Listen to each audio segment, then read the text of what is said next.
చిన్న పిల్లలను నా యొద్దకు రానిండు, అట్టివారిదే పరలోక రాజ్యమని ప్రభువు మత్తయి సువార్త 19వ అధ్యాయము 14వ వచనము, మార్కు సువార్త 10వ అధ్యాయము 14వ వచనము, లూకా సువార్త 18వ అధ్యాయము 16వ వచనంలో తెలియజేస్తూ ఉన్నారు.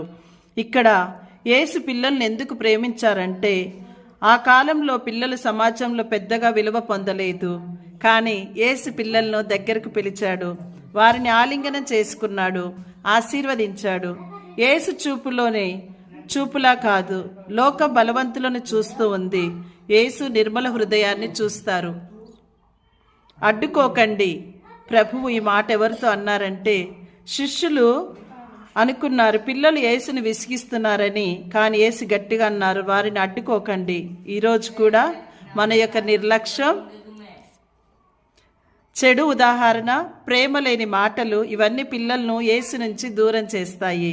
పిల్లలను అడ్డుకునేది చేతులు కాదు, మన ప్రవర్తన. పిల్లల లక్షణాలు దేవుని రాజ్యానికి తాళాలు. యేసు ఇలా అన్నారు, ఇలాంటి వారిదే దేవుని రాజ్యం. పిల్లల్లో ఉన్న లక్షణాలు విశ్వాసం, నమ్మకం, వినయం, స్వచ్ఛత, క్షమించగల హృదయం. దేవుని రాజ్యం పొందాలంటే ఈ లక్షణాలు మనలో ఉండాలి. పెద్దవారికి మనం ఇచ్చేటువంటి సందేశం ఏమిటంటే, పిల్లల వలె మారని వాడు దేవుని రాజ్యంలో ప్రవేశించలేరు. మత్తయి సువార్త 18వ అధ్యాయం 3వ వచనము.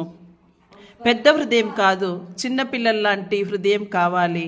మరి కుటుంబంలో పిల్లలకు యేసు ఎక్కడ ఏం నేర్పుతున్నారంటే, ఇంట్లో తల్లిదండ్రుల యొక్క ప్రార్థన, వారి మాటల్లో, వారి క్షమలో పిల్లలను యేసు దగ్గరకు తీసుకువచ్చే మొదటి బాధ్యత కుటుంబానిదే.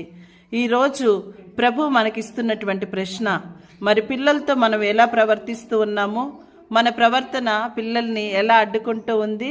మరి పిల్లల లాంటి వినయం కలిగినటువంటి హృదయానికి మనం ప్రాముఖ్యతని ఇస్తూ ఉన్నామా? ఈరోజు దేవుడు అడుగుతున్నటువంటి ప్రశ్నకు మనం సమాధానం చెప్పాలి.